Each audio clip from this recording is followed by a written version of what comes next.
Diferença entre palavras-chave ampla, frase e exatas. Quais usar? Olá, eu me chamo Leonardo e estou aqui para salvar você hoje com esse conteúdo sem enrolação, então vamos para a tela. Google Ads, diferença entre palavra-chave ampla, frase e exata, uma explicação bem simples. O que seria isso? É a configuração que faz o seu anúncio aparecer quando alguém está pesquisando algo relacionado à sua palavra-chave que está no Google. Então você vai vir aqui no Google, você vai estar criando a sua campanha. Vamos usar aqui um exemplo para uma campanha para imobiliária, alguém que está vendendo imóveis. Então você está configurando aqui suas palavras-chave. Você colocou aqui, ó, a primeira palavra-chave, corretor de imóvel. Você vai vir aqui e vai colocar a sua segunda aqui embaixo, você vai colocar ela entre aspas. E você vai colocar mais uma aqui entre conchete. O que seria isso? Você vai estar colocando uma configuração mais avançada, mostrando para o Google que você quer que o seu anúncio apareça para os termos de pesquisa amplo, os termos de pesquisa com frase e para os termos de pesquisas exato. E o que seria cada uma delas? Palavra-chave ampla. O Google tem mais liberdade. Um exemplo, você colocou aqui, igual estava lá no Google, corretor de imóveis, sem aspas, sem conchete. O seu anúncio pode aparecer quando alguém pesquisar comprar casa, apartamento à venda, imobiliária perto de mim, financiamento imobiliário. O Google ele vai interpretar mais a intenção, não só a palavra. Quais são as vantagens? Você tem um maior alcance, você ajuda o algoritmo a aprender mais e ela é muito boa para escalar campanhas. As desvantagens, você pode atrair buscas que não converte. Se não tiver uma lista de palavras negativas, que daqui a pouco eu vou estar mostrando, você pode gastar mal, você pode ter um gasto desnecessário. O que seria palavras com frase? Ela é o equilíbrio entre o controle e o alcance. A palavra-chave frase, ela exige os termos principais que estejam presentes. O que é o termo principal? Corretor de imóveis. Mas ela permite uma pequena variação entre antes e depois. E o que seria isso? Colocando as frases, que é as aspas, se o usuário estiver pesquisando corretor de imóveis em Anápolis, o seu anúncio é ativado. Se a pessoa escrever melhor corretor de imóveis, ela pode até colocar melhor corretor de imóveis em Anápolis, o seu termo principal está entre a frase, está na frase que ela está usando, então o seu anúncio é ativado. Agora, ele não aparece se a pessoa colocar comprar apartamento direto com o dono, então ele não vai aparecer porque o termo principal corretor de imóveis não está aqui na frase que está sendo buscada, que o seu usuário está buscando no Google. Quais são as vantagens? Você tem melhor qualidade de tráfego, você tem menos desperdício e é ótima para campanhas locais.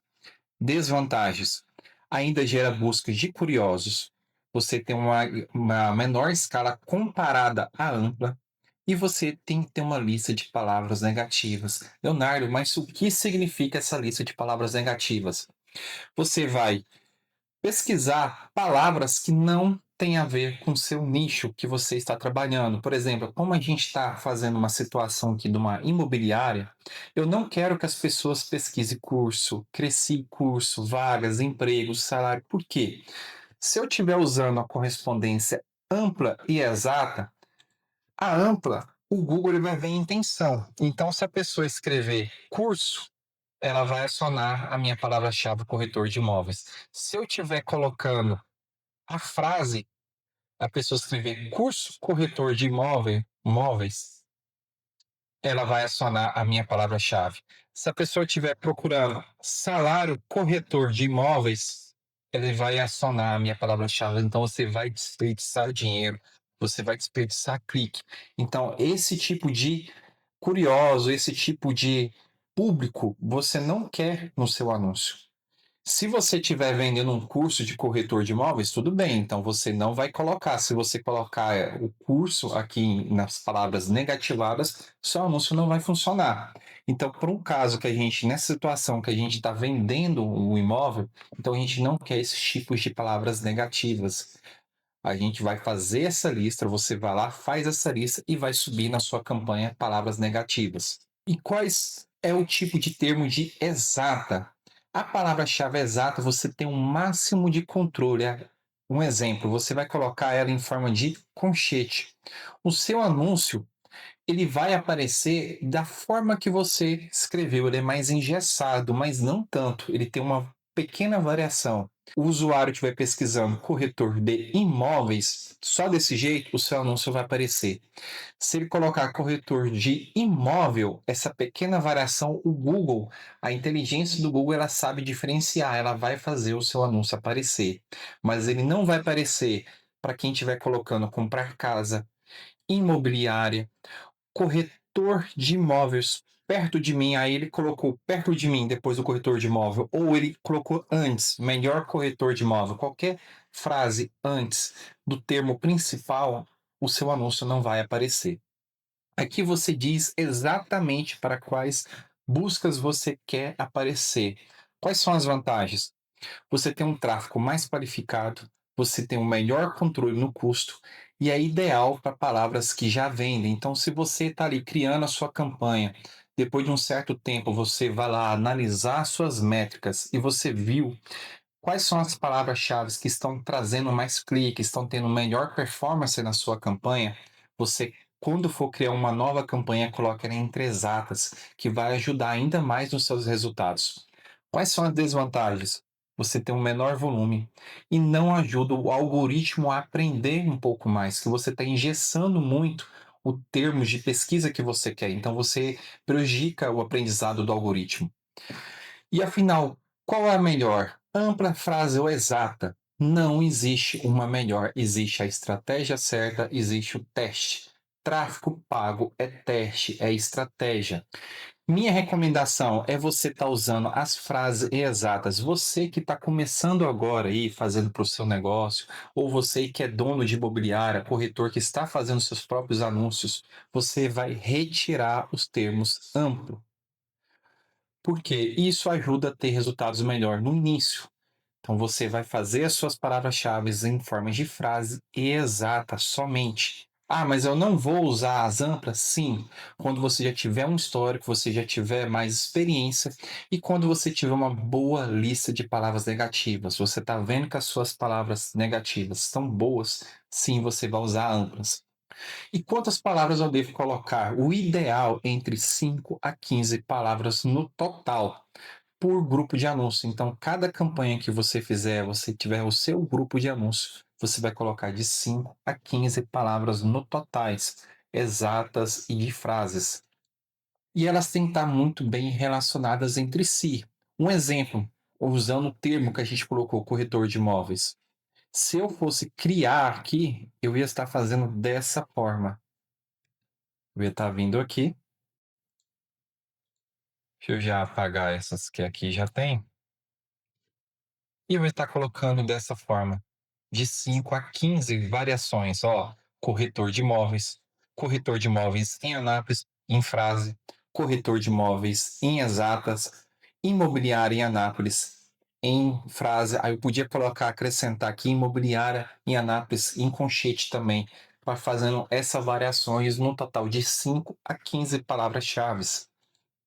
Isso ajuda o quê? Isso ajuda o Google a entender um pouco mais sobre o que você está anunciando. Seus anúncios ficam mais relevantes e o principal, o CPC, o custo por clique, ele cai e muito. Então isso ajuda muito a você não desperdiçar dinheiro. E um bônus que eu deixo para vocês aqui, que isso aqui, pessoal, é muito importante. Não adianta você ter a palavra-chave perfeita. Não adianta você ter o tipo certo de palavra-chave. Não adianta você ter uma estratégia boa. Se o seu anúncio não conversa, se a sua landing page, isso aqui é muito importante, sua landing page ela não resolve o problema. E se sua oferta ela é fraca, porque o Google Ads ele é a palavra-chave, ele puxa o clique. O anúncio ele convence e a página ela converte. Então não adianta, pessoal, você ter uma Boa palavra-chave, você ter uma boa estratégia, você ter uma lista também aí de palavras-chaves negativas, sua landing page não esteja funcionando bem, sua landing page não funciona, se ela não converte, se ela não resolve. Eu já tive problemas com clientes meus que eu subi a campanha e eles estavam reclamando que não estavam vendendo, que não estavam convertendo. Quando eu ia lá ver a landing page deles, teve um que estava usando a landing page do Canva. Não funciona. Não adianta você usar a landing page de Canva. Você tem que ter uma landing page de um site oficial, um site que realmente você consegue ali tá estando na tag, você realmente consegue ali fazendo as configurações. Tive um outro problema de um cliente de um escritório de contabilidade. Quando eu clicava no anúncio dele, a landing page dele, o site dele, né, demorava até 15 segundos para abrir. Então, essa demora já quebra o seu cliente, ele já desiste, clica e clica no anúncio embaixo, no resultado embaixo que já apareceu ali. Então, ele já desiste do seu anúncio. Isso atrapalha muito. Um outro problema também, às vezes, a landing page é muito rápida, ótimo, mas quando você entra dentro dela, é tanto banner, é tanta informação e que no final aquele tanto de informação não leva a nada, entendeu? Então a landing page ela tem que ter uma boa estrutura, ela tem que converter, ela tem que vender o seu produto. A pessoa ela entra, ela entende e ela vai lá e compra o seu produto. Então, Google Ads, ele é simples, desde que você consiga entender e respeite essas relações de palavras-chave, landing page, uma estratégia boa. Se tudo isso tiver em harmonia, você vai ter resultado nas suas campanhas no Google Ads. Nessa aula você já aprendeu, você já está na frente que, ó, muitas pessoas que anunciam no Google e que não usam esse tipo de configuração, esse tipo de estratégia de correspondência de palavras amplas, exatas e frases. E com esse conteúdo aqui você vai conseguir ter resultados melhores na sua campanha. Espero ter ajudado você. Deixa aqui embaixo aqui o seu comentário, clica aqui no curtir, ajuda o nosso canal aí que está crescendo. Tiver alguma dúvida, tiver alguma sugestão, alguma reclamação também, isso ajuda a gente, tudo é válido. Agradeço a sua atenção. Semana que vem tem mais aula, tem mais conteúdo. Valeu!